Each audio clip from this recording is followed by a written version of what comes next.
The year was 1913. Woodrow Wilson was president, and powerful banking interests, who had been trying for years, finally achieved their long-term goal of a silent coup d'etat by taking control of the American government. The first thing they did to accomplish their takeover was convince Secretary of State Philander Knox to lie to the American people and tell them that the 16th Amendment, the Income Tax Amendment, had been legally ratified by the states when it was not. The bankers knew that this tax would ultimately end up in their pockets. Because of this fraud, the American people were led to believe there was now a tax on their labor. Congress and the President are completely aware of this fraud, and it was even cited in a recent court case.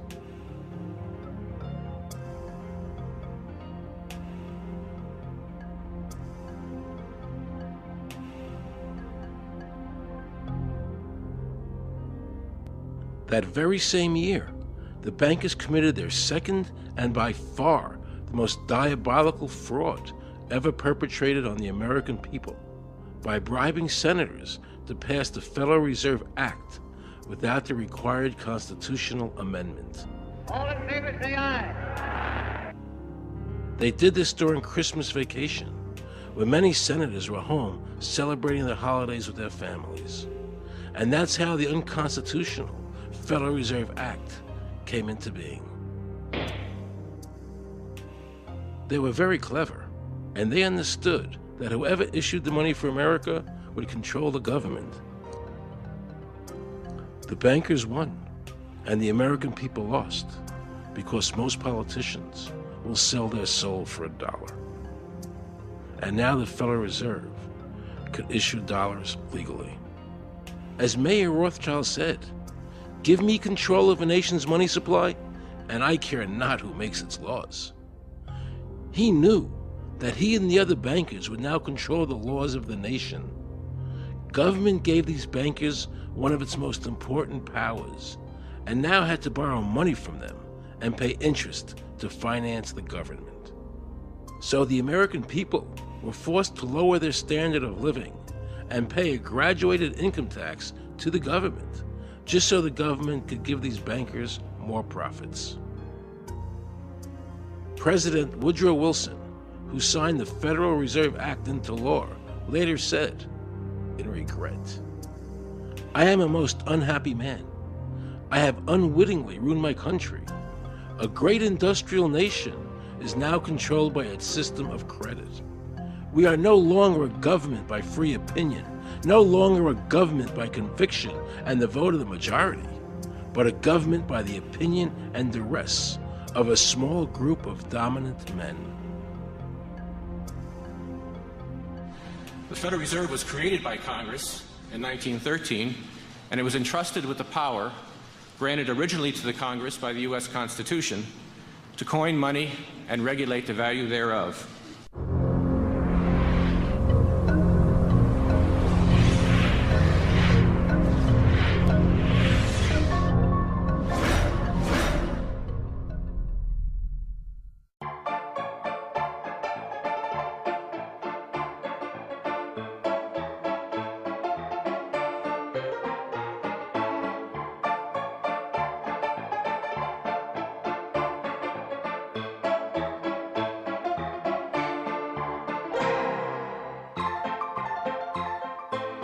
What's your name?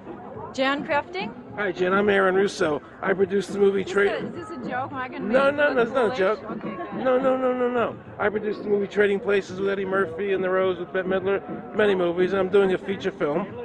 And my film was about my quest to find out whether or not people pay income taxes. Do you pay an income tax? Yes, I do. You do? Yeah. Have you ever seen a law that requires you to pay an income tax?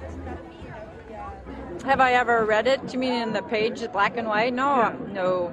So you pay the income tax, I assume? Of late. Well, actually, no, I didn't file last year, but I'm sorry, is this on film? No, I paid my tax.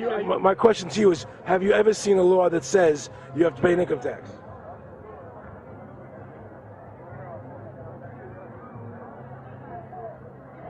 The law is that guy that wears that badge and a gun. That's the one that puts you in jail. That's the law. Actually, I can't stand the IRS. Okay.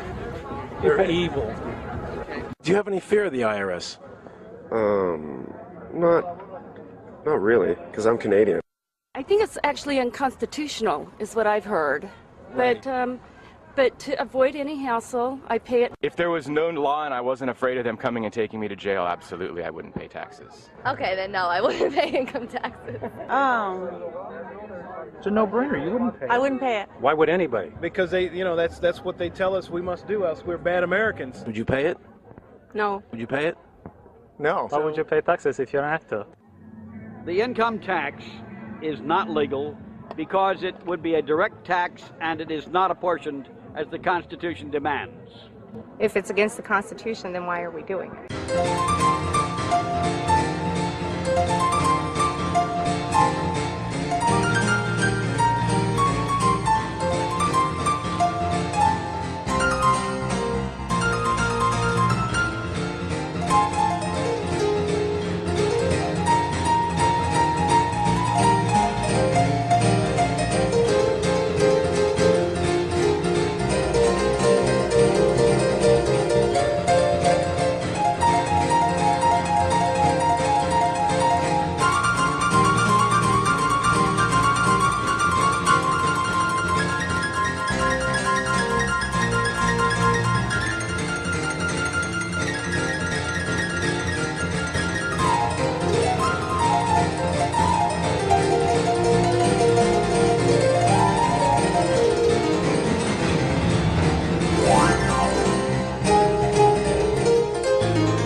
I really expected that, of course, there's a law that you can point to in the law book, the code, that requires you to file a tax return. Of course there is.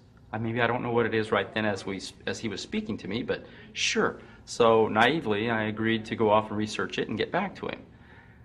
3.5 months later, I was at that point where I couldn't find the statute that clearly made a person liable, at least not me and most people I know. And I had no choice in my mind except to resign. I had to leave the IRS because I presented evidence that I had accumulated indicating that the agency was violating the law and violating people's rights. And I asked the agency for a response to my sincere concerns. And the answer I got was that they would not respond to my concerns and that they would provide me with the paperwork necessary to tender my resignation. But We the People Foundation for Constitutional Education put a full-page ad in the USA Today on July 7, 2000. And within the body of that ad was a $50,000 challenge for anyone that could show the law. And to me, $50,000 is a lot of money. So I went after that and did the research based on the fact that I thought, let's put this baby to bed. I'm hearing all these rumors. I'm going to kill two birds with one stone. I'll answer these people's questions that are asking me, and then I'll win this $50,000. And, based on the research that I did throughout the year 2000 and that I'm still doing, I have not found that law. I've asked Congress, we've asked a lot of people in the IRS commissioners, helpers. They can't answer, because if they answer, the American people are going to know that this whole thing is a fraud. I was surprised to hear these highly trained and decorated IRS agents telling me there was no law requiring American citizens to file a 1040 or to pay an income tax on their labor. I haven't filed an federal income tax return since I left. I have not filed a tax return since 1999. Approximately 67 million people don't file an income tax return. I made a decision to go to Washington so I could attend the We the People Foundation press conference. They were going to serve a class action lawsuit on the IRS, signed by over 3,000 people, because the IRS has refused to show the law that makes Americans liable to file a 1040 or to pay an income tax on their labor. I was very curious as to why the IRS refused to show the law, as it seems such a simple thing to do. Yet I was skeptical about the Foundation's claims. There had to be a law, right? I mean, we've all been told over and over and over again that we had to pay income taxes. No answers, no taxes. No answers, no taxes. No answers, no taxes. Most people believe that the income tax system is legal and that the revenue from the tax is used in the public interest. However, there is a substantial, conclusive body of evidence that proves that our income tax system represents the most pernicious form of tyranny. It is the greatest hoax ever perpetrated by government against the working men and women of America. American citizens, along with the Foundation, have been asking the IRS to specifically provide them with the underlying legal foundation upon which they administer and enforce the personal income tax laws in our country. At the national level, when people would attempt to contact somebody of a much higher authority, say the commissioner, same kind of thing. They would get answers that were in effect non-answers. There are a group of people standing outside today who assert that no law requires you to pay taxes and that you will not answer their petition to the government as to whether they're required to pay taxes.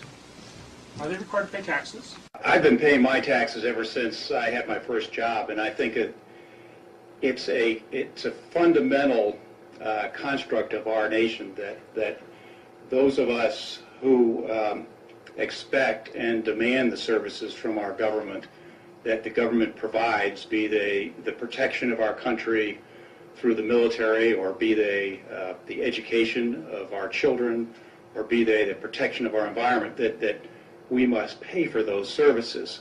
So yes, I think there is a fundamental obligation, and that it's an understood and well accepted one.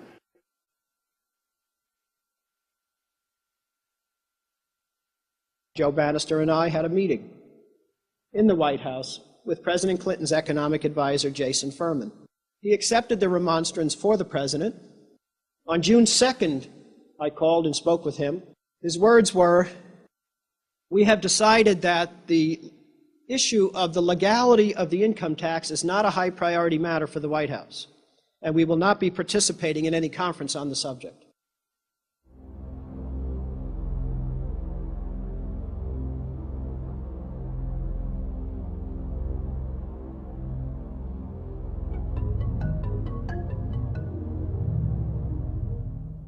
I decided not to eat until my death or until the government agreed to send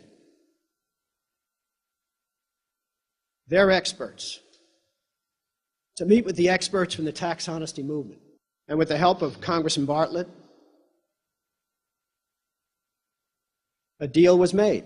I'm very pleased that through these several trying weeks and now months, that we have secured the agreement of the IRS and the Justice Department, because some of the questions are beyond the purview of IRS, that they will both attend a public symposium where these issues can be formally addressed. Last Thanksgiving, DOJ and IRS notified Congressman Bartlett that they would not participate. Congressman Bartlett then waited until late January. He informed me that he would not be participating. Why do you think you've been able to get away with not paying? You've been able to get away with not paying or filing your income taxes for so long? Well, first of all, I've not gotten away with anything. I'm not hiding from anyone. I'm simply asking the IRS to show me the laws that apparently require me to do these things, and they are suspiciously reticent to answer questions from me. And of course, there are millions of other people, many other organizations who have attempted to get answers. They act very suspiciously when asked to simply sit down at the table with the American people and discuss what their obligations are. Rather than pulling up a chair, they pull out a club. As a matter of fact, David K. Johnston of the New York Times asked Terry Lemons of the IRS, why won't the IRS answer the questions set forth in the petitions from the American people? Mr. Lemon's response was, the government is answering the questions through enforcement actions in the courts. This is a very chilling remark on the government's use of brute force instead of civility and logic. The federal government itself refuses to provide the American people who are coercively being subjected to this extraction of their private property without any underlying legal justification. There is no law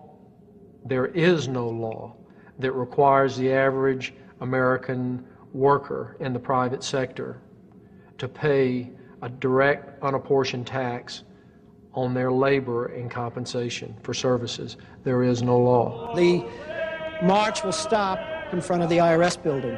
They are now going to serve a class action lawsuit on the IRS. Very courageous. My name is Charles Bell, and I'm here to serve this complaint on behalf of the American people to the Internal Revenue Service. The complaint is accompanied by an affidavit. It's under the hand of Robert Schultz. Case was served. We'll call you with the case number. Case has been filed. We'll call you with the case number. Thank you. Okay, thank you. We appreciate your time. America, baby!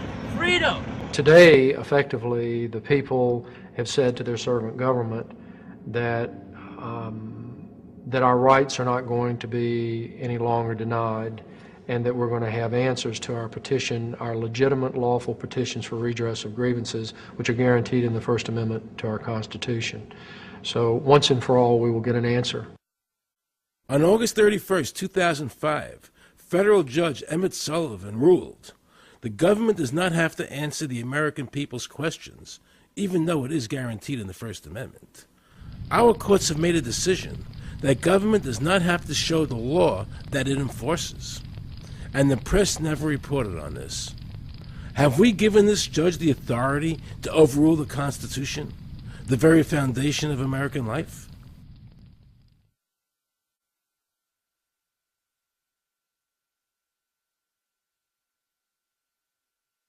I believe that in both spirit and substance, our tax system has come to be un-American.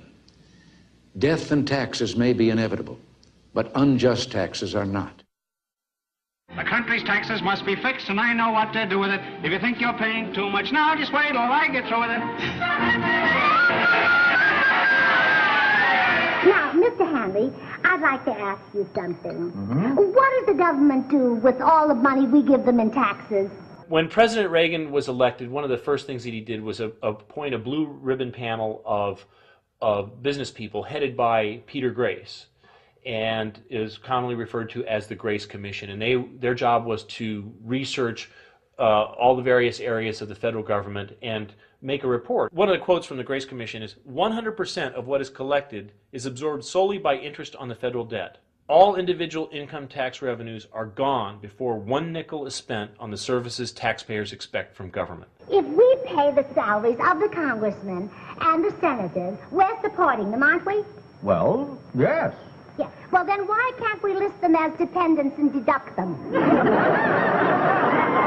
We've been brainwashed. People have been told, that you need this income tax system to fund government, which is absolutely ridiculous. I mean, my question is, well, if that's true, how did we fund government from 1776 to 1913? The main purpose of the income tax is not to raise revenue, but to redistribute wealth and to control society. A lot of people might say, well, gee, if there wasn't an income tax, what would happen to education? They don't understand that education is paid for the most part, out of state and local taxes, your property tax. People might say, well, how are we going to build and maintain our highways? If there's no money coming into the government, we need our highways. There is a tax on every gallon of gasoline that people buy. Proceeds from the income tax do not pay for highway construction. The amount of money that we spend on defense is exactly equal to the amount of corporate income tax, which is quite legal and quite constitutional. I think we should not want the income tax for several reasons. One is that it is the instrument of totalitarianism. It is the means by which the government can manipulate people and put you into a condition of servitude. Every year you give the federal government a form that says, here's how all my money worked. If you lie, you could go to prison. So you're required to give them a financial statement that under, the force of law could put you in prison if it's not impeccable, right? And under the law, they're supposed to do the same. They're supposed to give you back a financial statement that says, here's what we did with your money. Except you comply and they don't. In fiscal 99, the Department of Defense had 1.1 trillion of undocumentable adjustments.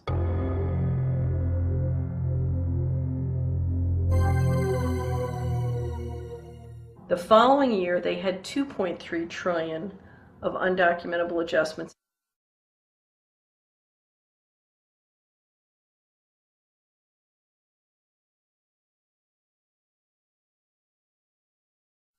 I decided to call the IRS. I spoke to Anthony Burke in Media Relations. He was very nice to me, and I explained to him that I was an award-winning film producer and that I was doing a documentary on the IRS. He seemed a bit stunned by this, then explained to me that Commissioner Everson nor anybody else would go on film to discuss the income tax. But he did say he would call me back. I thanked him for that, but I couldn't help wondering, why was the government making it so difficult for people to see the law? So I decided to bring my crew down to the IRS building to see if I could find some employees to interview. And here's what happened. I said you cannot film me, that's it. Who are you to tell me I can't film here? What's the law? Just tell me where the law is that says that. Can you show me the law that says I can't film here? Is America a free country? I told him they couldn't film here, and he's asking 9 million questions. I told him that's a federal government law. Hey, I told him he couldn't film here. He's telling me he's a citizen and all that. So I told me I couldn't film him. I'm saying, where's the law that says I can't film here? And I'm asking another question, sir. Then Homeland Security showed up, because I was such a threat to Washington. You got a driver's license up? Yeah, I do. Put that away for me. After convincing Homeland Security I really wasn't Osama bin Laden, I kept wishing the IRS would allow me to interview somebody. Why wouldn't they show the law? What were they so nervous about? I began to have a frightening thought. What if it was our own government we had to be afraid of? With that disturbing thought in my mind, I went to see a group of tax experts. You can look through the statutes and look for the law that requires you to pay. And when you do that, you can't identify a law that requires the average person in America who earns a wage and works in private business to pay an income tax. The Constitution allows for two kinds of taxes. They're called direct and indirect. The federal government in the Constitution can tax almost anything, as long as it apportions the tax if it's direct.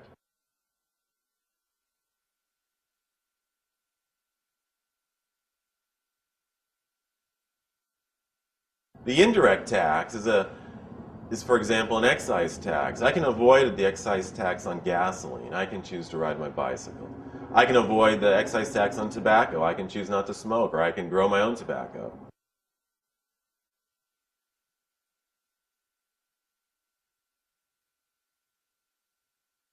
The income tax which is being applied now doesn't meet the criteria of either direct or indirect taxes. The IRS claims that in 1913, the 16th Amendment, the Income Tax Amendment, allowed the government a third form of taxation. What was the Supreme Court's ruling on that? The Supreme Court in the case of Stanton versus Baltic Mining. I mean, what could be clearer than this? The provisions of the 16th Amendment conferred no new power of taxation. The Ruschauer case also said that the 16th Amendment did not impose any new taxes and did not change any of the taxing restrictions of the Constitution. There were also several other major Supreme Court cases in that same period from 1916 up until about 1923. Stratton Independence versus Hobart, Southern Pacific versus Lowe, Bowers versus Kerbo Empire, Burnett versus Harmel, Doyle versus Mitchell. It's actually very simple. Congress tried to enact an income tax in 1894. The Supreme Court said that's unconstitutional. When the Supreme Court says something is unconstitutional, it's unconstitutional. They tried again in 1913, and the Supreme Court said the 16th Amendment conferred no new power of taxation.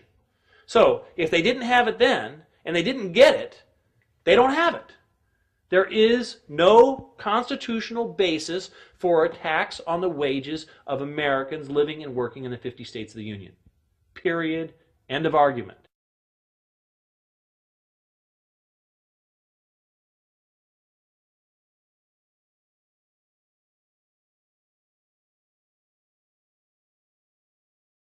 I have a letter here from Daniel Inouye's office of the United States Senate that says, based on the research performed by the Congressional Research Service, there is no provisions which specifically and unequivocally require an individual to pay an income tax. Period. End of story. There is no law, and to date, nobody has been able to show that there is a law for the average American citizen working day in and day out to pay an income tax. The definition of income in the Constitution was given in the Eisner versus Macomber case, and it turns on gains or profits that are made from some activity. Doyle versus Mitchell, 247 U.S. 179, 1918. Here's what he said. The idea of gain or increase arising from corporate activities. In other words, it doesn't mean wages, it doesn't mean dividends, it doesn't mean alimony. It means a gain or a profit arising from corporate activity.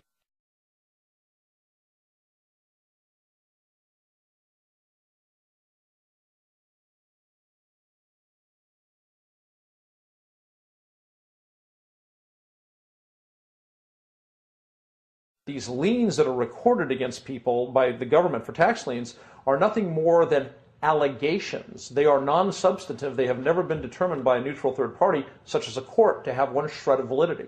If you ever get a notice of an audit or anything else, the first thing you should do is a Freedom of Information Act request for records that they're using to substantiate or justify the audit. There is nothing in the Internal Revenue Code that creates any such thing as an income tax evasion or crime. There's nothing in the code that allows IRS agents to seize property. The government is involved in judicial blackmail. The government knows that if it legally seizes somebody's property, that person doesn't have the funds and he can't even get a lawyer who can help him. I conducted investigations in the Title 18, the Criminal Code, the U.S. Criminal Code. And in there, the statutes and the regulations are very specific as to what's violating the statute. In the Internal Revenue Code, Title 26, there's nothing specific in there. I mean, even the FBI feared the IRS. You have to understand that an agency which will unlawfully impose a tax that doesn't exist is not going to care. If we, the people, don't know what our rights are, they're not going to tell us. If Americans just learned that the IRS was actually knowingly deceiving them, that would be enough for them to rise up and put a stop to it. This small booklet includes the Constitution of the United States, the Bill of Rights, the Declaration of Independence. This is a document that every citizen should read. It's a document which freed an entire nation. This is the Internal Revenue Code. And this document, and the unlawful application of this document by the Internal Revenue Service has enslaved the nation that this document attempted to free. I was very impressed with the people in the tax honesty movement. They weren't kooks, they were highly intelligent, well-researched, and very genuine. I was wondering why I never heard about all these Supreme Court decisions in the media. So I really wanted the IRS's point of view, because to get the true story, it was imperative I hear both sides. I kept wishing Anthony Burke would call me back. This is point of view, because to get the true story, it was imperative I hear both sides. I kept wishing Anthony Burke would call me back. He seemed like an honest man. I then proceeded to call my message machine. Hi, this message is for Aaron Russo. This is Anthony Burke at the Internal Revenue Service. Let me suggest some people that you might want to think about talking to. One would be Don Alexander, who's a former commissioner who's here in town in Washington.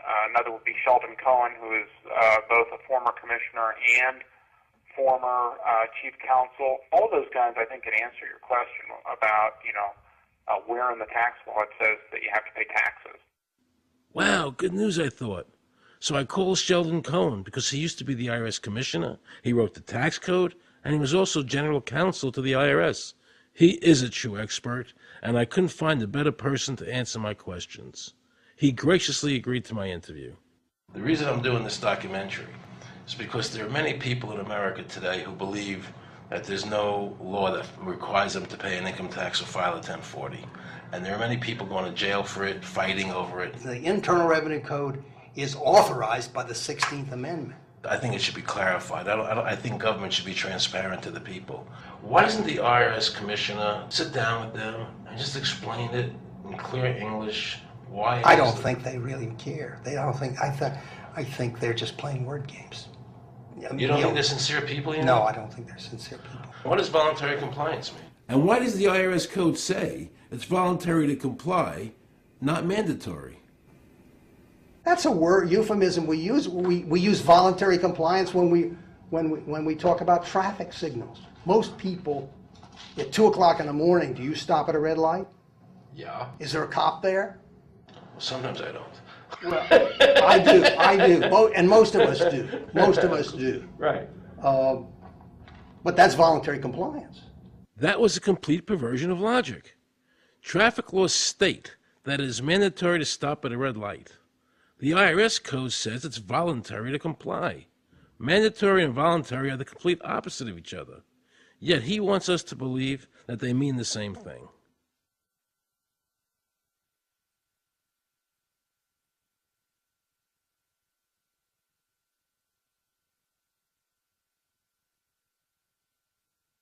So can the government criminally prosecute somebody of information put on their 1040? Yes. Right, so doesn't that violate the Fifth Amendment? No. But the Fifth Amendment says I don't have to do anything that incriminates myself. Well, it doesn't incriminate you to put your income down. But you said before I could be put in jail for it. The commissioner wants us to believe that although the IRS demands that you fill out the 1040 and you can go to jail for it, that they are not violating your Fifth Amendment rights of self-incrimination. That is absurd. Isn't it true that the word income is not defined anywhere in the Internal Revenue Code?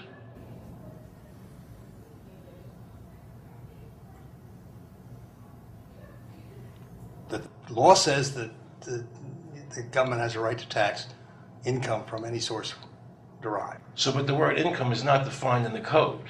It just says income without a definition of what income is. That's right. Correct? Yeah. But there are many different kinds of taxes. Well, how can an American citizen know what income is if the code doesn't define it? If they're paying an income Because tax... the courts have all defined it. Do you remember what constitutional attorney Edwin Vieira said? The definition of income in the Constitution was given in the Eisner versus Macomber case, and it turns on gains or profits that are made from some activity. So the Supreme Court has ruled income is not wages, it's not labor, it's gain from corporate activity. I believe that a man's labor is his private property. That's your view, but it's not the law. The Supreme Court's even said your labor is your private property. When I go to work for somebody, it's a trade. It's an even exchange. I do some work, you give me some money.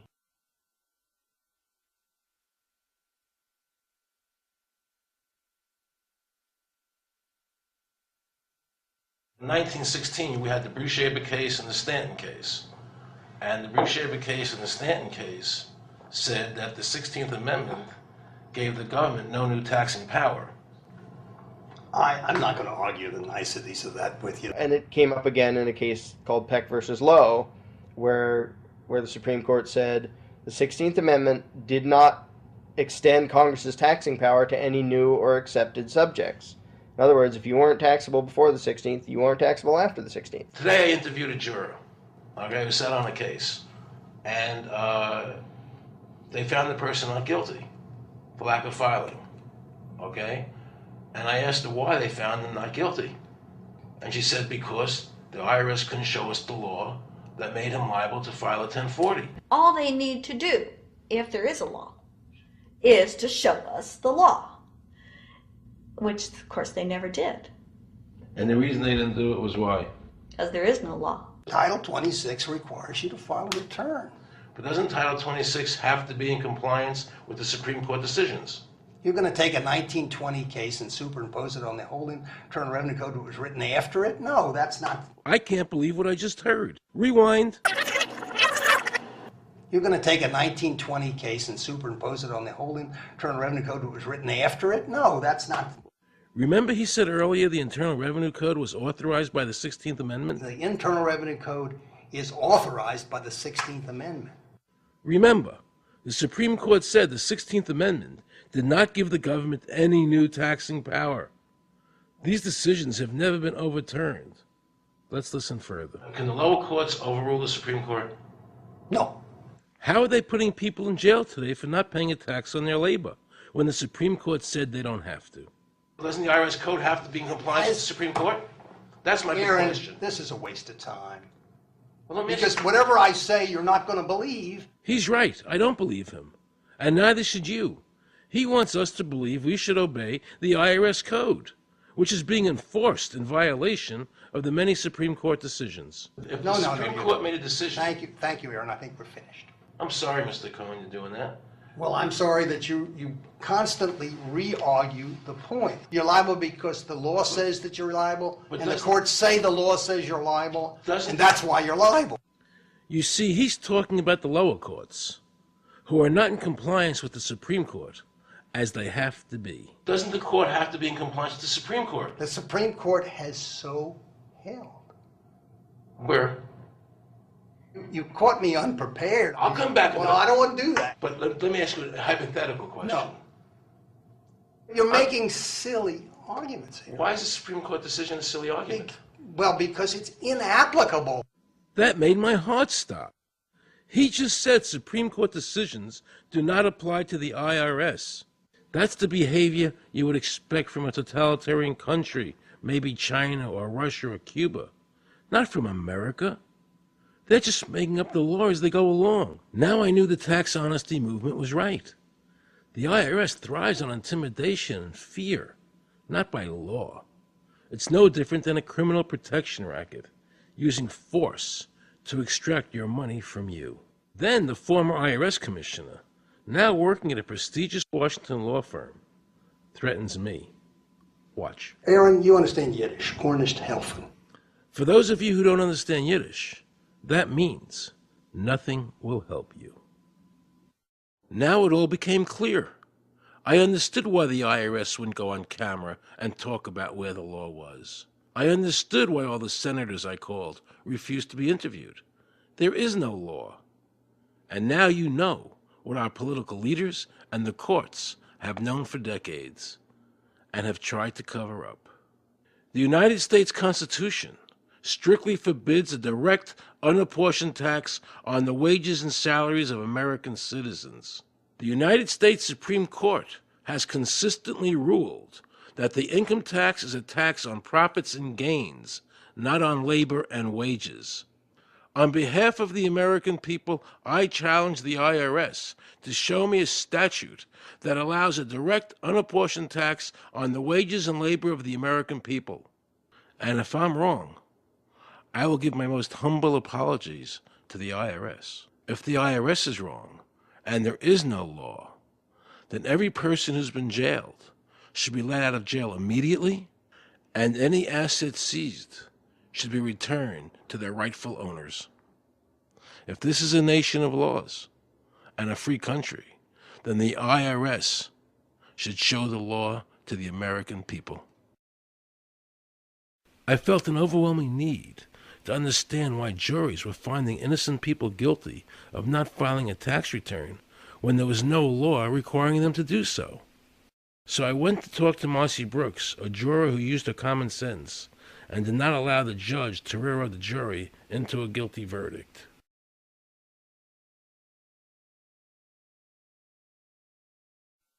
He was being tried for 4 counts of not filing his income tax. Okay. And our question was, well, what is to decide? Either he did or he didn't. It never occurred to us that he might actually be innocent while at the same time not filing. In the federal government, it is not a felony not to file taxes. Finally, they said, okay, if we're going to get this guy, we're going to have to put it in the state. They called up the IRS agent, Agent Craner. Craner? Yeah. Robert Craner? Mm-hmm. This is Ken Doherty. He's also an investigator with the Illinois Department of Revenue. This is a request for a copy of the delegation of authority order. Right, and I talked to my boss about that, and he said that my badge is that. Badge is the authority. I thought it had to be in writing. The last question that the defense asked him was, did you write any of this down? And Agent Craner looked right at him and right at us, and he said, I never wrote anything down. And yet when we saw the video, there he was, writing notes, you know. And so I'm thinking, okay, at this point, the judge is supposed to say, Agent Craner, it is clear that you have committed perjury. It wasn't even noticed. It finally came to the climax. Mr. Harrell looked right at the prosecutor, and he said, I will tell you the same thing I have told over and over again to government officials. You show me the law that requires me to file a tax return, and I'll be glad to do it. And again, I asked, under what is the requirement that you claim and are required to do these things? And the requirement under the regulations is what section? My question to you is, what particular act are we discussing here that I am liable to do these things that you claim I'm liable to do? Your exact question would be again? Okay, what is the section that what? But I guess I'm still not understanding your question, Mr. Harrell. Well, you must be familiar with what that you have the police powers to enforce. Yes. The prosecutor absolutely ignored him. And he started slandering Mr. Harrell. Just started attacking his character. They're calling us tax cheats, they're calling us fanatics, they're calling us weirdos. I don't care what you call me, but I have one question. Where is the law? Show me the law. They can't let this turn into a rational debate, because if they do, they lose it. So they have to insult people and say it's frivolous. We felt like that there was an overall arrogance and that they were railroading Mr. Harrell and wanting us to participate. Judge Coogan, he looked right at us and he said, I will instruct the jury according to the law. We were sent to deliberation. The judge promised us that he would give us the law. And we looked and we looked and it was not there. We wrote a note to the judge asking for a copy of the law. 10 minutes later, we get a note back. You have everything you need, but there was no law. And he had promised us. At that point, I felt betrayed. I felt like this man promised us the law, and that's what this whole thing is about, the law. We request it, and he still denies us the law. And the reason they didn't do it was why? Because there is no law. Remember, we're talking about the Illinois state law here, okay, which is a law in Illinois. So we got out that law, and we read it several times, and I said, okay, wait, you know, because they kept saying, but this is a law in Illinois. And I said, look at the beginning of it. It says, anyone required to file a federal income tax return is required to file an Illinois tax return. I said, if it is true that he's not required to file a federal return, then that nullifies the Illinois law. Two people, they kept saying, but he's going to get by with it. And I said, what is he getting by with but his rights? If there is no law, he's not breaking a law.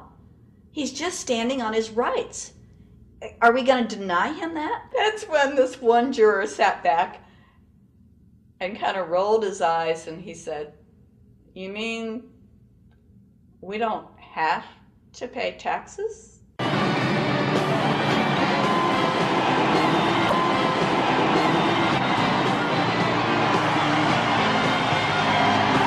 All of a sudden we realized that this trial was much bigger.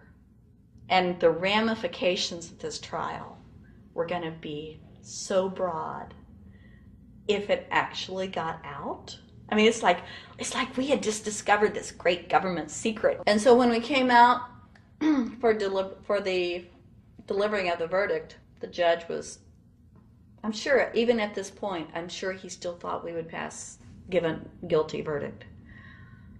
And the reason I say that is because of the look on his face when the first not guilty was read. His face just turned white. I mean, it's like, I don't believe this. The second time, you could hear people out in the audience, just in the courtroom, just going, wow, and the judge is just getting red in the face. I mean, he was just livid. And the judge got up and left.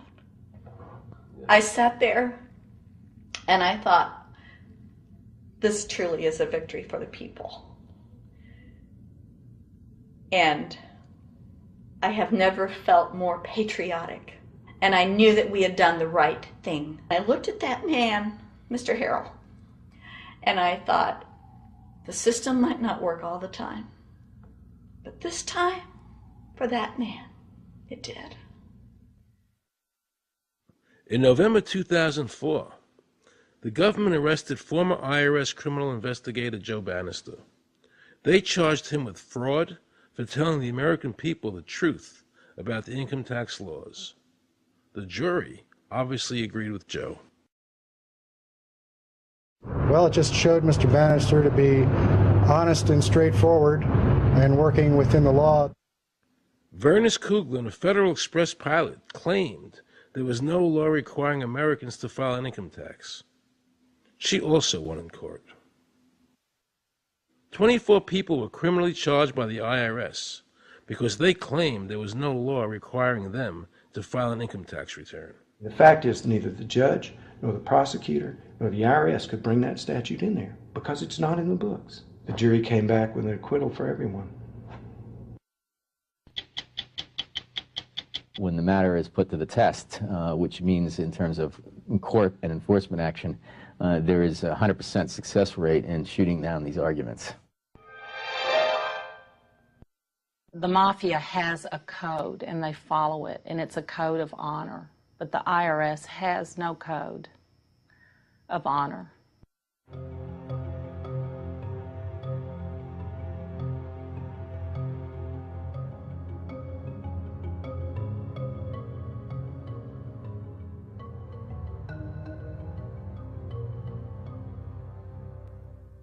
Meet Judge Dawson, a federal judge presiding over the Irwin Schiff tax case, who denied Irwin the ability to prove to a jury that there was no law requiring Americans to file an income tax return. He denied Irwin the right to prove to a jury there was no law by stating, "I will not allow the law in my courtroom." But the judge made sure the government never had to show the law as written by telling the jury, "You must follow the law as I give it to you." Nobody can know what the law is because the law is what the judges say the law is. The lower courts today will not allow people, especially in tax cases, to bring in Supreme Court decisions as their evidence.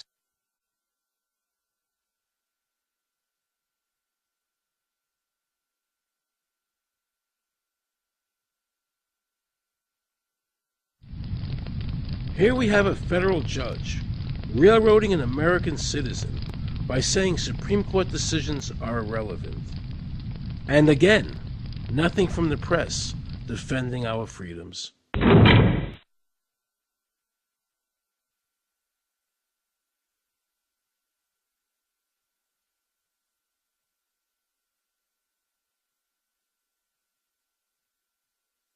So if you ever find yourself as a juror on a tax case, be sure to ask the judge to show you the statute written by Congress that allows the government to tax the wages of the American people.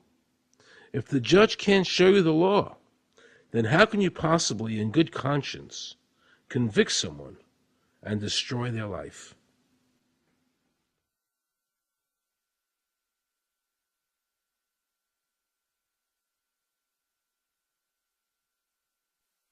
Let's see how the IRS treated one of America's greatest heroes, and someone I cherished as a child. Joe Louis was an American icon. Victorious in his 27 fights, the Brown Bomber quickly rose to heavyweight champion of the world.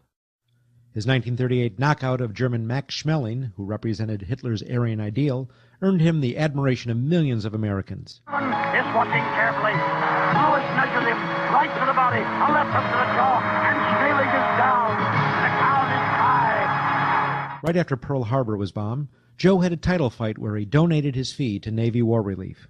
Well, I'm not working for nothing. I'm working for my country, and I think that's about the greatest piece of work that anybody can do. Well, I certainly agree with you for that, but you're turning over an awful lot of money. Well, we all turn over a whole lot for this country at this time. Joe volunteered for the segregated army and defended his title while in the service, this time donating his normal fee to Army Relief. I'm only doing what any red-blood American would do. Since the checks were in Joe's name, the IRS taxed him on their full amount, even though he never saw a penny of it. At the end of the war, Joe was awarded the Legion of Merit. But what most people didn't know was that the IRS was charging him $50,000 a year in interest alone on his debt. When Joe's beloved mother died, leaving him $600, the IRS immediately seized it. They also confiscated all of his children's trust funds. Joe was forced to continue fighting until he was 37 and out of shape, just to pay off his ever-mounting debt to the IRS, which grew to $1 million, $100,000 a year just in interest. At the end of his life, Joe was forced to become a greeter at a Las Vegas hotel just to make ends meet. It was a shameful thing to see a man like him, great fighter, great human being humiliated and destroyed in this manner, because after all, when you owe Internal Revenue money, no matter what you have, they take away from you. And they took a lot away from Joe Louis.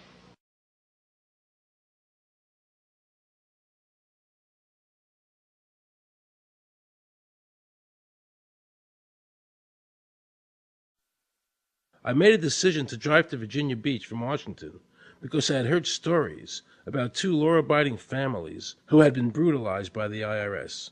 They were falsely accused by their bookkeeper of being drug smugglers and tax cheats. And incredibly to me, without any investigation, the IRS proceeded to raid their place of business and their homes, even though they had done absolutely nothing wrong. On Saturday morning, 4 different raiding parties proceeded to raid 4 locations on a Saturday, the day before Easter. I was the manager on duty, and I was up in the deli, and people came through the door. How many came in the door? Maybe about 15 or 20 people. 15 to 20 Yeah. armed agents. With dogs, with guns.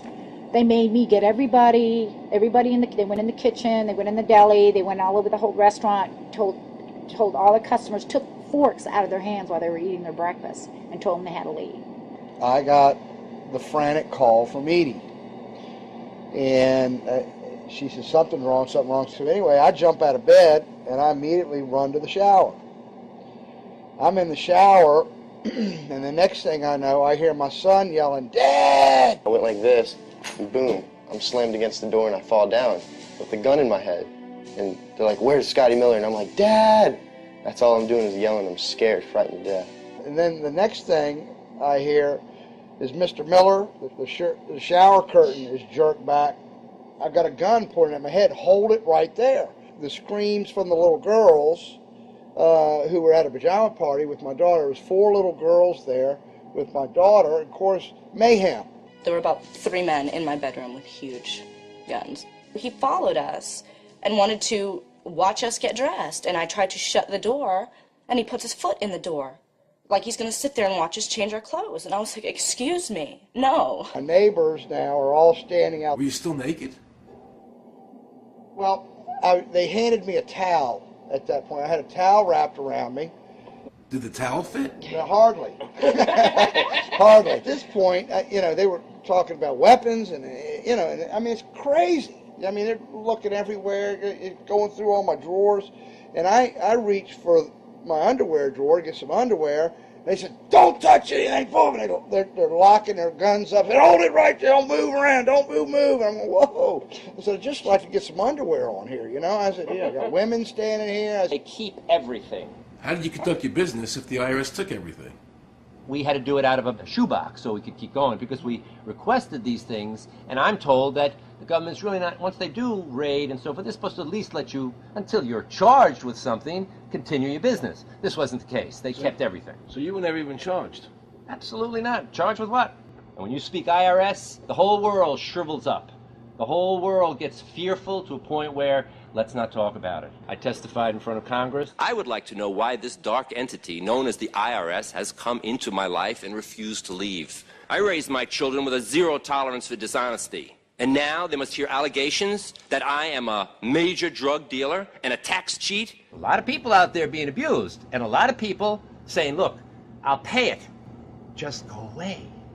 Just go away. When all that happened, we had to file bankruptcy. We had cars taken away from us, kept my daughter from going to college. Do they ever think about the lives that they just destroyed? They think about the ruination of homes and property? No. In this case, we would have never thought this could happen to us. We've never done anything wrong. How can this happen in America when, in my case, personally, I thought that I was doing everything right? I've served my country. I've been to college. At least I've done something in my life. I got a speeding ticket one time. I paid my taxes for 40, 50 years, whatever it was. I've never been audited. What happened here? I had this really uncomfortable feeling in the pit of my stomach as I was thinking to myself, how did America transform itself from being a truly free country with a servant government where our individual rights were protected by our Constitution to being a country that talked about being free but really wasn't? The change started when the Federal Reserve came into existence and America adopted one of the major planks of the Communist Manifesto by bringing to America this central bank. The very same people that backed the Federal Reserve System also backed the graduated income tax, a second plank from the Communist Manifesto. You know that the Federal Reserve is a private bank and not a government agency? No, I wasn't aware of that. It's a private bank? That would scare me quite a bit. What if you learned that the Federal Reserve makes money off the taxes you pay? How would you feel about that? Angry. Like I'm feeling right now. I would feel cheated by my government. I'd be angry. It kind of sucks. They're pretty much in control of everything. I decided to drive back to Washington to see Dr. Ron Paul. He had been a congressman for over 20 years. I had met him previously in 1998 when I was running for governor of Nevada, and I knew him to be an honest and sincere man, and I thought he'd be very helpful in letting me know what the future holds for the American people. Who owns the Federal Reserve? It's secret, and we can't find out what's happening.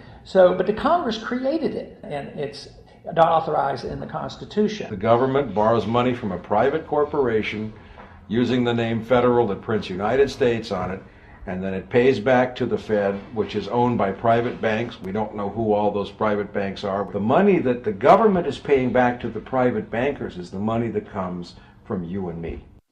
Why in the world would the American government borrow money and pay fees on it when it has the authority to make the money itself interest-free? The Federal Reserve is no more federal than Federal Express. I've never seen a full list of ownership for the Fed. I don't think anybody has. The government works for a private bank, and the private bank works for its owners, the true masters. People talk to me about, the issue of Republican versus Democrat, as if they don't get it. And I say, look, here's the way you get it. It's organized crime. All you do is you call the Republicans the Genoveses, and you call the Democrats the Gambinos. The people at the top, they treat it like a crap game, like it's their crap game, like they're making lots of money. Occasionally, somebody at the table shoots each other, but the moment anything threatens their crap game, they all unite to protect it. Occasionally, somebody at the table shoots each other, but the moment anything threatens their crap game, they all unite to protect it. They're both controlled by the same financial, economic, and corporate interests. Once the banks get into the picture and they form a partnership with the government gives them the legal power now to create bank-issued money backed by the coercive power of government to require everybody to accept that bank money. In the course of the last century, they have converted this nation from a nation of independent freeholders to a nation of employees. And they're just one step away from being serfs. Most people spend the great bulk of their money for taxes, interest, and inflation. And all of that money goes to these two groups that comprise the cartel and their partner, the federal government. It's not a coincidence. So if Congress used its legal authority to shut down the Federal Reserve System, the American people would be much better off. Government should create, issue, and circulate all the currency. Creating and issuing money is the supreme prerogative of government and its greatest creative opportunity. Adopting these principles will save the taxpayers immense sums of interest, and money will cease to be the master and become the servant of humanity. Abraham Lincoln. Young people today are conditioned practically from the cradle on up to think that credit is a wonderful thing. You don't want to damage your credit. You want to do what you can so that you can go to the bank and get a good loan. There are no people who own their own property, who own their own houses, who own their own business, who finance their own business. They're only debtors. The average young person today has no concept that he's being drawn into a web, a trap. Like he's in the feudalist system, only he's going to like it. He's going to think, this is wonderful. I got my new red Corvette and I'm in debt for the rest of my life, but I'm looking good. A decision was made. Let's get all the debt up, let's move the jobs abroad, and instead of re-engineering your skills, we're going to dumb down America, and so the middle class will disappear. Really what most of the people in this country have become is food for the debt machine. When a person borrows money, it puts a noose around their neck and makes them servant to the lender, which is exactly what the Federal Reserve System is designed to do. And now our Congress, so dominated by the banks, is helping them to entrap people even further by passing new bankruptcy laws, making it more difficult for the people to declare bankruptcy and get a fresh start, while at the same time allowing the banks to charge very high rates of interest. This is the way the Democrats and Republicans, working with the banks, legally enslave the nation. Credit card industry is a huge political contributor. And unfortunately, a certain number of... It just seems so, like I say, just bald. This idea that credit card industry gives a lot of money to the government so they will protect them even to the just abject disinterest of their own constituents. That happens kind of a lot. The board of directors of the Federal Reserve System is chosen by the president from a list prepared by the bankers themselves. The process of finding a Greenspan replacement is ongoing and is being managed by a small group of people responsible for coming up with a list of nominees. It's important that whomever I pick is viewed as an independent person from politics. If the American people ever allow the banks to control the issuance of their currency, the banks and corporations that will grow up around them will deprive the people of all property until their children wake up homeless on the continent their fathers conquered. Thomas Jefferson. So the Federal Reserve is actually an illegal entity functioning within government. It's illegal, and what we have given to this so-called agency is the authority to counterfeit money. Do you have any points of view about the Federal Reserve and how the Federal Reserve operates? They just enter something on a computer. Oh, you need 20 billion today. Here's 20 billion, but they got that out of thin air. It came out of thin air, it goes to the Treasury then pays their bills. So it's no different than monopoly money.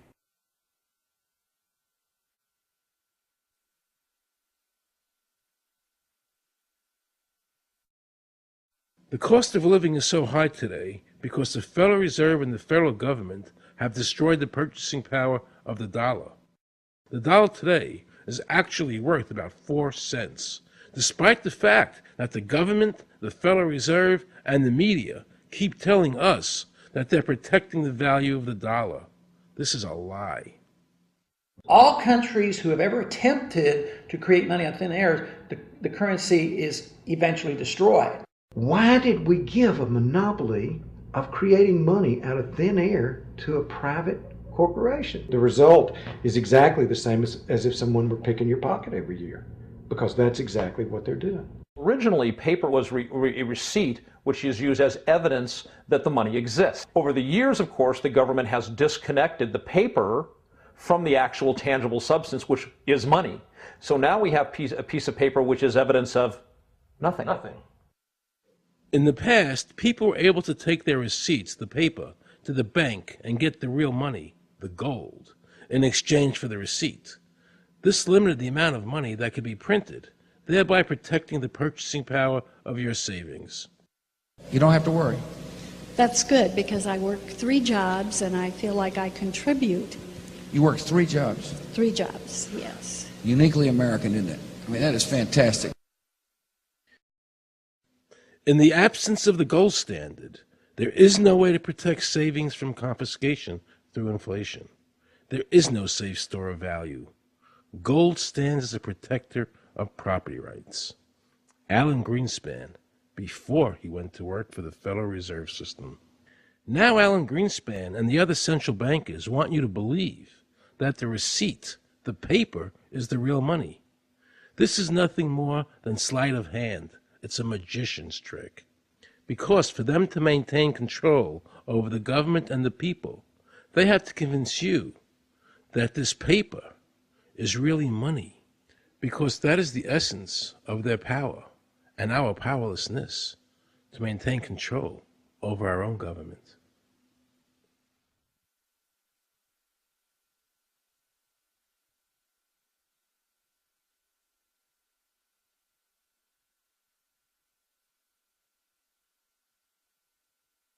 What happened to the gold in Fort Knox? Nobody really knows. When I served on the Gold Commission, I asked them to really, do another audit. I remember it was 15-2. They said, we don't need to audit the gold. It's supposed to be the American people's gold, and so we would like an accounting to tell the American people what is there. I've been told that the Federal Reserve has taken control of the gold as collateral for the dollars they print. They list gold on their balance sheet. How could the Federal Reserve, this private bank, list gold on their balance sheet? They claim they're holding that for the Treasury. So that puts private bankers in control of the American gold. They could have taken all of America's wealth. That's a possibility. Shouldn't the Congress stand up and say, where is the American people's gold? They're not audited. They control the money of America, and it's not audited? There is no audit. Oh, wait a second. Doesn't the Federal Reserve work underneath the Congress? Congress ignores their responsibility to do any oversight. The president really has no control, nor does the Congress have any control over this cartel. It just has the appearance of control. In the final analysis, the Federal Reserve bankers, with the help of the Democrats and Republicans in Congress, have swindled the American people. They have taken the true wealth of America, the gold, and given us a piece of paper in return. And again, not a word from the press. These frauds are going to continue until Congress is no longer intimidated by the Federal Reserve bankers, and Congress uses their legal authority to shut down the Federal Reserve System and to stop this loss of our freedoms. Is there a law that requires people to file a 1040? Not explicitly, but it's certainly implied. Well, implied by force. Yeah. But is there a law? I can't cite a law, no. I cannot. But, if they think it's the law and they have all the guns, it's an authoritarian approach. Well, yeah, but that's authoritarianism. Yeah. That's not a country run by law. Do you think America is going deeper and deeper into becoming a police state? And if so, in what ways do you see that as a congressman? Yeah, I think we're moving in that direction because there's not much we can do without permission. The absence of a police state is that people are free, and if you don't commit crimes, you can do what you want. But today, you can't open up a business, you can't develop land, you can hardly do anything. You can't go to the bank. And you can't go to the doctor without the government knowing what you're doing. They talk about medical privacy, that's gone. Financial privacy, that's gone. The right to own property, that's essentially gone. So you have to get permission from the government from almost everything. And if that is the definition of a police state, that you can't do anything unless the government gives you permission, we're well on our way. This is something that people eventually, I hope, will get sick and tired of and say, enough is enough. I sincerely believe the banking institutions having the issuing power of money are more dangerous to liberty than standing armies. Thomas Jefferson. You must understand the Federal Reserve is a cartel made up of the major banks in America, and they are the ones that are running the show, not the federal government.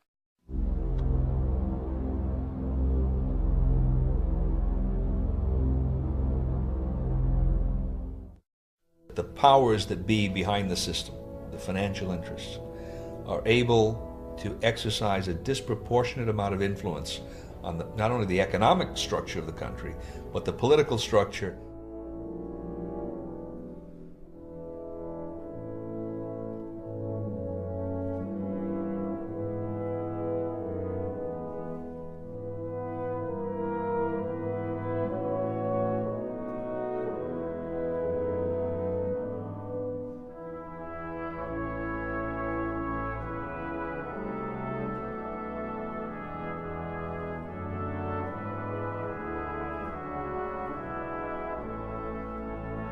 This would be like the ultimate reaching of government into our personal health lives, which would be unbelievable. And not even our government, some, bureaucratic, diffuse, multinational, secretive government.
assure the American people that, one, I've got the authority to do this. American people expect us to protect them and protect their civil liberties. I'm going to do that.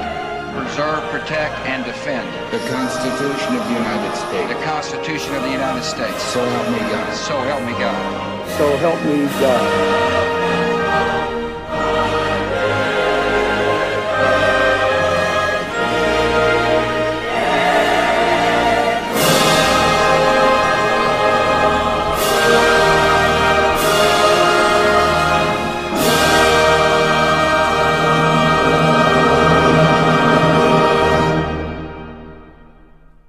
What happens if your own government is using more force and more coercion on its own citizens for the purpose of achieving its political ends? Is that government engaged in terrorism? Now let's watch the government add insult to injury to the people of New Orleans. No one will be able to be armed. We will take all weapons. That happened today in this wealthy neighborhood where homeowners had armed themselves to protect their mansions. Residents were handcuffed on the ground. In the end, police took their weapons but let them stay in their homes. Wasn't that kind and generous of the government to allow people to stay in their own homes? How thoughtful. Of course, they couldn't defend themselves from looters. For many of the police and guard troops, it is an uncomfortable job to do this in an American city. You never expect to do this in your own country. Walking up and down these streets, you don't want to think about the stuff that you're going to have to do. We are losing our right to property. The government is getting more pretexts to seize it, using the power to confiscate it with eminent domain. The asset forfeiture laws have proliferated.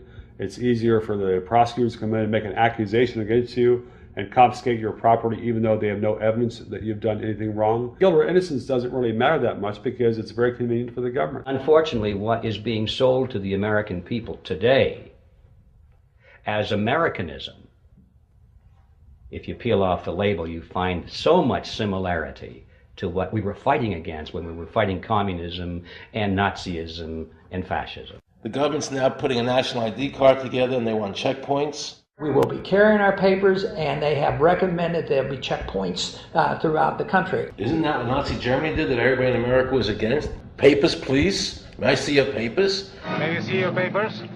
I don't think I have them on me. In that case, we'll have to ask you to come along. Wait, it's possible that, yes. Here we are. These papers expired 3 weeks ago. You have to come along. Halt!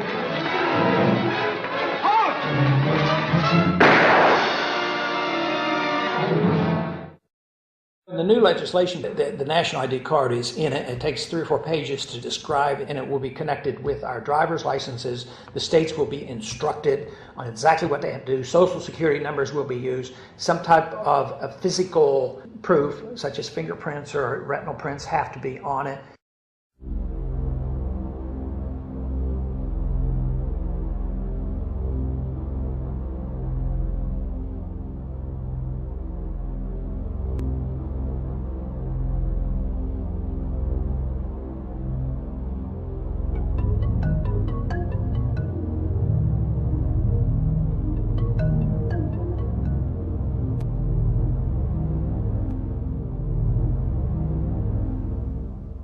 It is time to wake up, America. These ID cards are not about defeating terrorism, but they are all about controlling the American people. I arranged an interview with Catherine Albrecht, a leading authority on the RFID chip.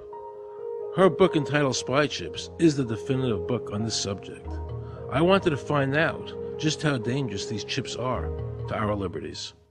RFID is a technology that uses tiny computer chips the size of a grain of sand or even smaller, hooked up to miniature antennas to transmit information about items at a distance. Back in 1999, Procter & Gamble, Gillette, and MIT got together to find a way to commercialize this technology and make it small enough, make it efficient enough, and make it low cost enough to, essentially, their dream is to put one of these tiny computer chips on every physical item manufactured on planet Earth. The latest technology for identifying people at the point of sale, for identifying people when they make purchases, is actually the implantable chip that you can actually embed directly into human flesh.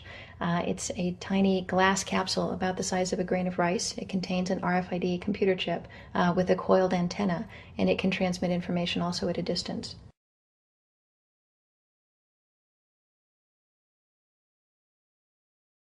Can a microscopic tag be implanted in a person's body to track his every movement? There's actual discussion about that. You will rule on that, mark my words, before your tenure is over.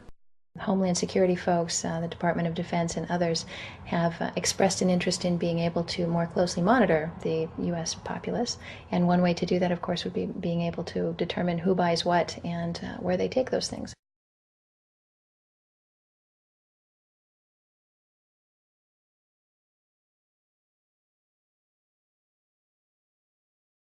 Radio waves can travel through walls, they can travel through wood, They can travel through the things we normally rely on to protect our privacy.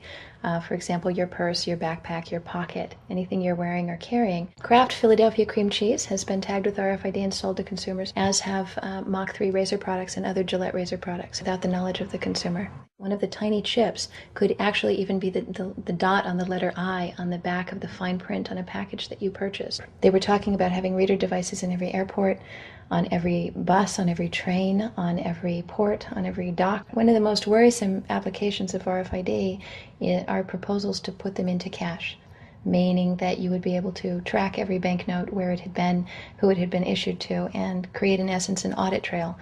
That would essentially take away the anonymity of cash that we now enjoy today. The ATM machine itself, as the money came through the roller device, would be reading each number, and they would know who you are because, of course, you identify yourself at the bank before you take money out. And down the road, when you go to pay at a major retailer, it would also be possible for them, as they're putting the money into the cash drawer, to simply feed it through a little reader device. It would go in, it would tag that number and transfer possession from Aaron Russo, say, to Walmart. Once everything you do is tied down to a single number and there is no longer the ability to pay with cash, then all it takes to render you a non-citizen is to simply turn that chip off. You will no longer be able to really participate in any function in society, including buy food. So through the implementation of the Federal Reserve System, the American citizen has gone from being a private individual who had real money, gold, in his possession that was private, to a citizen who has no privacy because all money is now being digitized. They can deduct whatever amount of money they want out of your digits whenever they want. They can trace you whenever they want. You'll be at their mercy. God forbid we allow this to happen in America. This is absolutely Orwellian. I mean, it's talking about Big Brother looking over your shoulder at absolutely everything you do, every purchase you make, every place you go, every company you interact with. All of that would be reported back potentially to the government.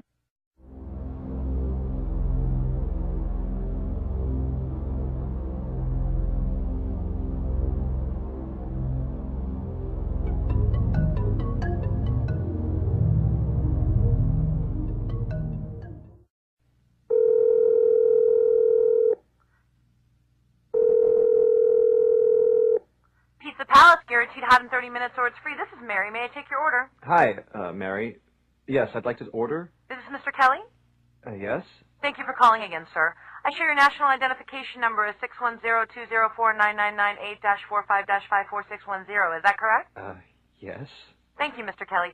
I see you live at 736 Montrose Court, but you're calling from your cell phone. Are you at home? I'm just leaving work, but I'm... Oh, we can deliver to Bob's Auto Supply. That's at 175 Lincoln Avenue, yes? No, I'm on my way home. How do you know all this stuff? We just got wired into the system, sir. Oh, well, I'd like to order a couple of your double meat special pizzas. Sure thing. There'll be a new $20 charge for those, sir. What do you mean?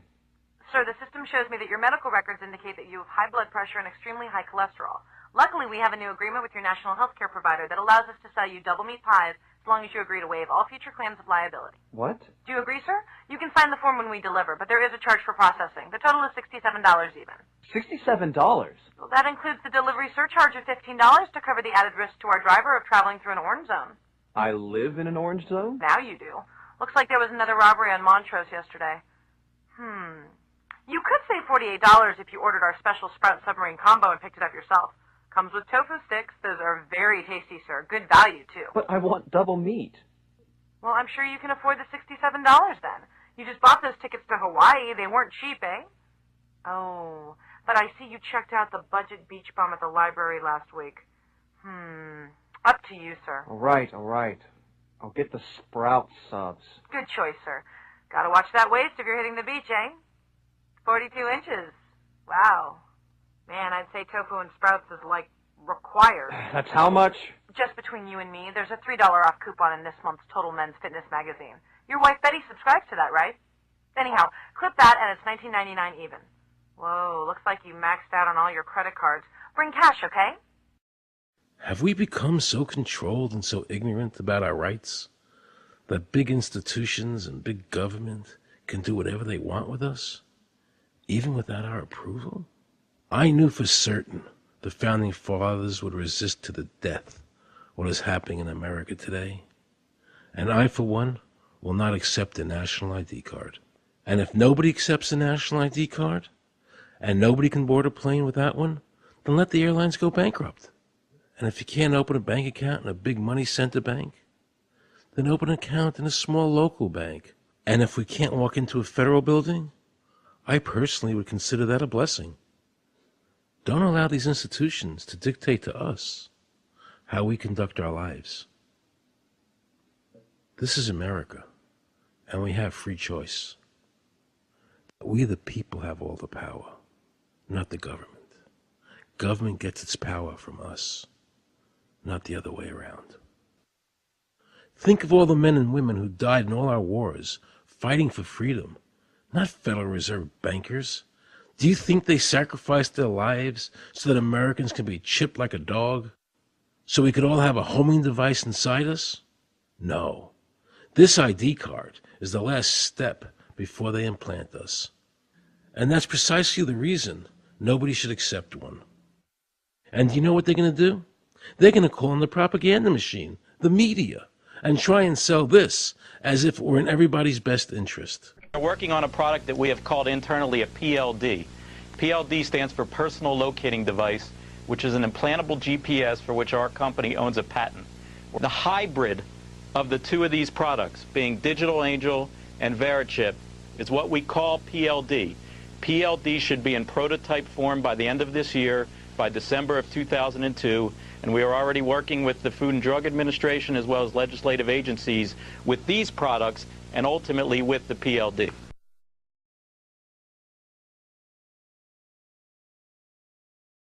We have a Florida family who are really pioneers in a brave new world. They have volunteered to be the first ever to have microchip identification devices implanted into their body. After 9/11, I was really concerned with the security of my family. I wouldn't mind having something planted permanently in my arm that would identify me. Talk about identification papers. Watch what happens to a woman in Florida whose license was suspended. Get out of the car or I'm going to tase you. The next street off the Seacrest.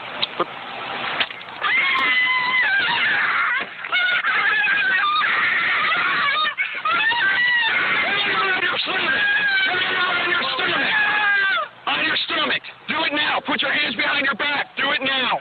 Do it now or you're going to get tased again. Do it now. Do it now.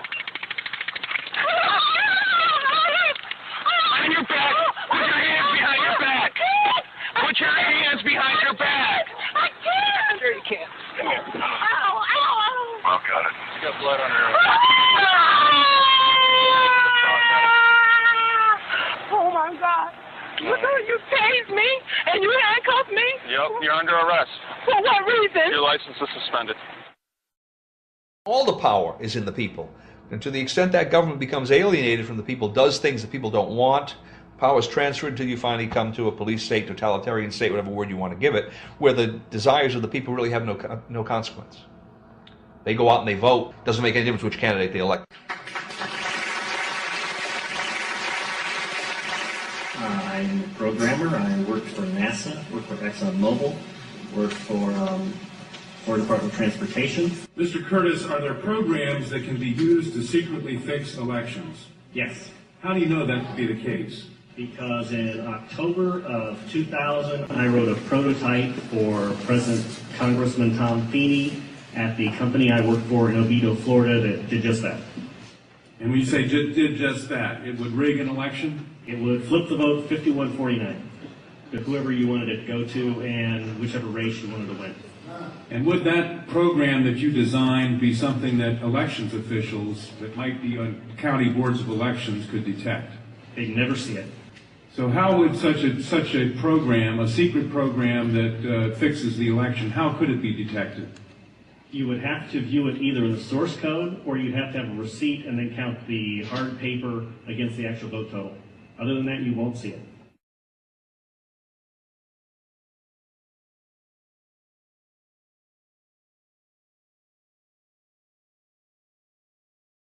Given the availability of such vote rigging software and the testimony that has been given under oath of substantial statistical anomalies and gross differences between exit polling data and the actual tabulated results, do you have an opinion whether or not the Ohio election, presidential election, was hacked? Yes, I would say it was. So in other words, there is absolutely no assurance whatsoever on anything with regard to these machines? Absolutely none.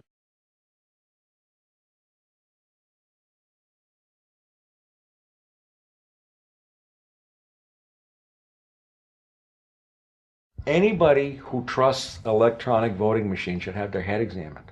Anybody who trusts electronic voting machines should have their head examined.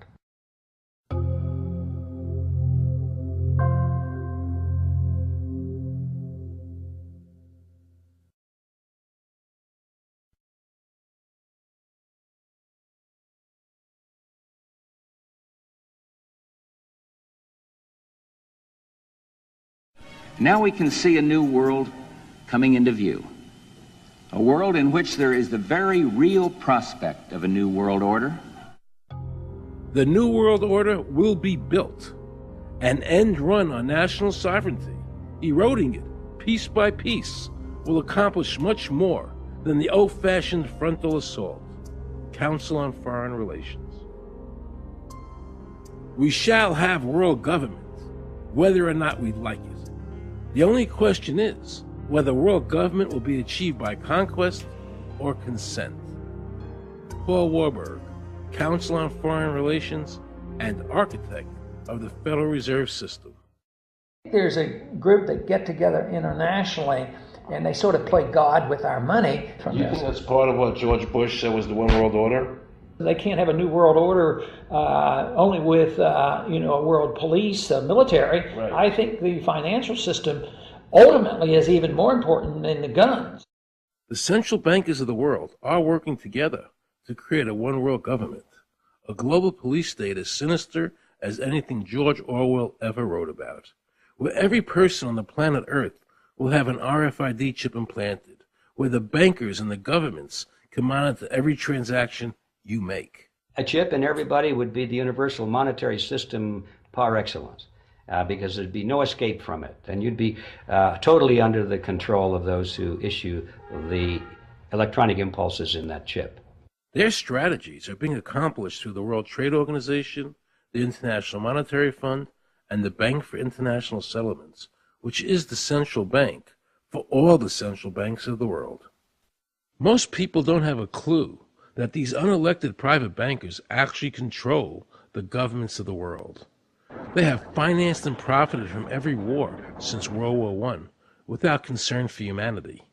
The war in Iraq is an attempt by the Federal Reserve and their partner, the Bank of England, to control the Middle East and to make it a part of the New World Order. To defend the New World Order, U.S. soldiers will have to kill and die. Arthur Schlesinger, Counselor on Foreign Relations. Military men are just dumb, stupid animals to be used as pawns in foreign policy. Henry Kissinger, Council on Foreign Relations. Now let's listen to this quote by Robert Reich, a member of President Clinton's cabinet and one of his most trusted advisors. The dirty little secret is that both houses of Congress are irrelevant. America's domestic policy is now being run by Alan Greenspan and the Federal Reserve. America's foreign policy is now being run by the International Monetary Fund. When the president decides to go to war, he no longer needs a declaration of war from Congress. Dr. Carol Quigley, professor from Georgetown University, who was also President Clinton's mentor, said in his book, Tragedy and Hope, the powers of financial capitalism had a far-reaching aim, nothing less than to create a world system of financial control in private hands, able to dominate the political system of each country and the economy of the world as a whole. And then President Clinton's Deputy Secretary of State, Strobe Talbot, said, in the next century, nations as we know it will be obsolete.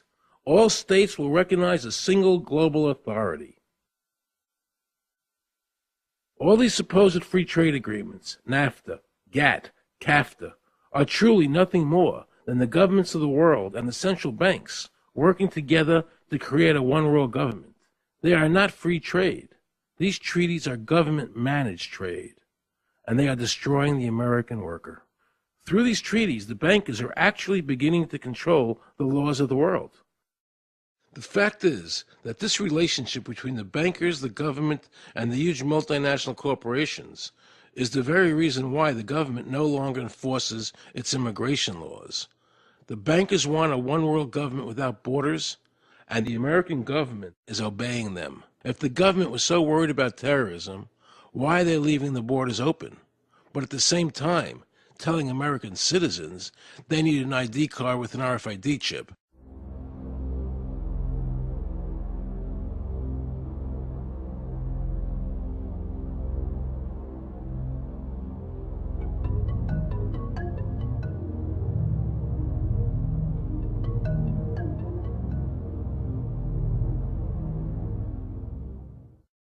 The Bush administration's open borders policy and its decision to ignore the enforcement of this country's immigration laws is part of a broader agenda. President Bush signed a formal agreement that will end the United States as we know it, and he took the step without approval from either the U.S. Congress or the people of the United States. Bill Tucker reports. The Security and Prosperity Partnership of North America sounds benign, hardly like a policy that critics call NAFTA on steroids. It's a deal that few have even heard of. It's being done again by very few people at the very top on behalf of the investment class, but the working class of people, political officials across our country, from communities, from cities and so forth, they don't know anything about this. Yet it was agreed to by Mexico's President Fox, Canada's Prime Minister Martin, and President Bush in 2005. Administration officials counter their critics by saying everything about SPP is on the White House website. And they say the partnership is not a treaty, but more of an outline of priorities between the United States, Mexico, and Canada. Still, some wonder why there haven't been public discussions about the goals being pursued. You know, I was asked the other day about whether or not I really thought the American people had the stomach to stand up and stop this nonsense, this direction from a group of elites in absolute contravention of our law, of our Constitution, every national value. And I hope, I pray that I'm right when I said yes. But this is beyond belief. Look what happened in Europe. The people that voted down the European Constitution wanting each country to stay sovereign. Yet the private central bankers are pushing the governments forward to make this Constitution happen, even though the people voted against it and clearly do not want a world government nor one European government.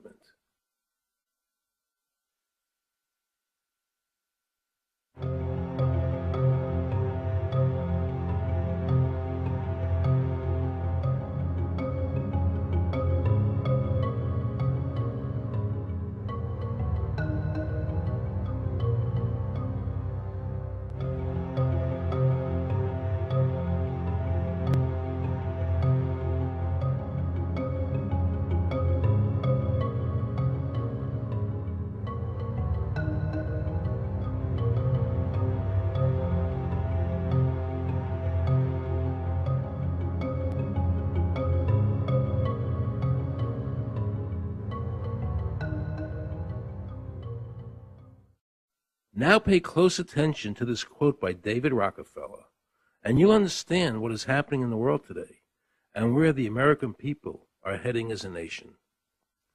We are grateful to the Washington Post, the New York Times, Time Magazine, and other great publications whose directors have attended our meetings and respected their promises of discretion for almost 40 years. It would have been impossible for us to develop our plan for the world if we had been subjected to the lights of publicity during those years. But now, the world is more sophisticated and prepared to march towards a world government. The supranational sovereignty of an intellectual elite and world bankers is surely preferable to the national autodetermination practiced in past centuries. David Rockefeller, a member of the Council on Foreign Relations, actually believes that we would be better off if he and his bank of friends ran the world.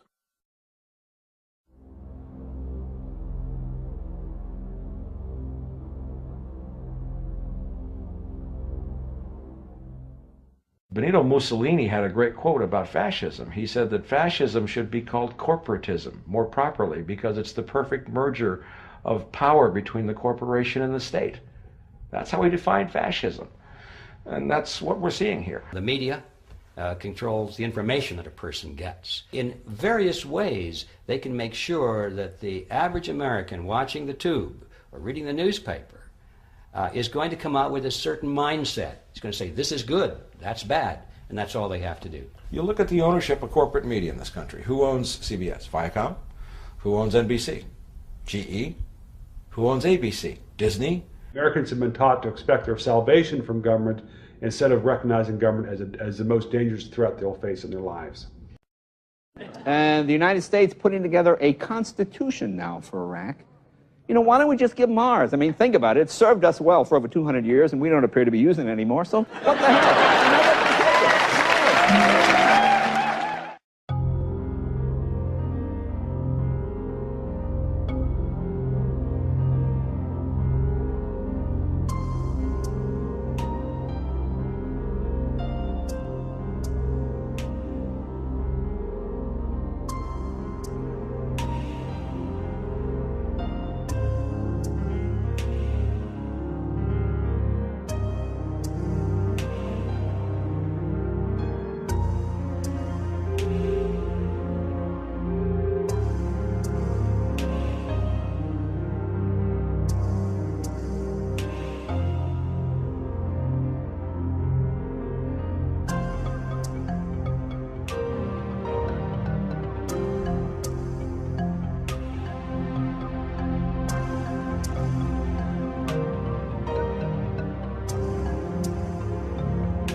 like the old idea where you could do what you thought you could do and what you wanted to do as long as you didn't hurt other people.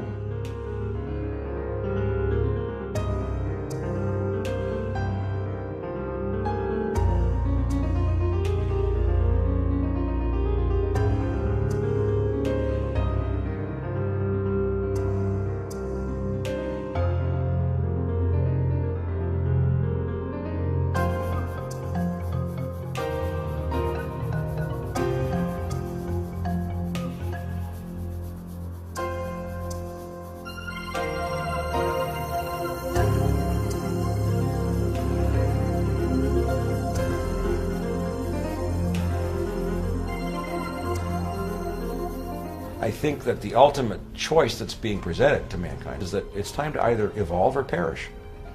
Grow up or die. Become adults. Act like adults. Take some responsibility.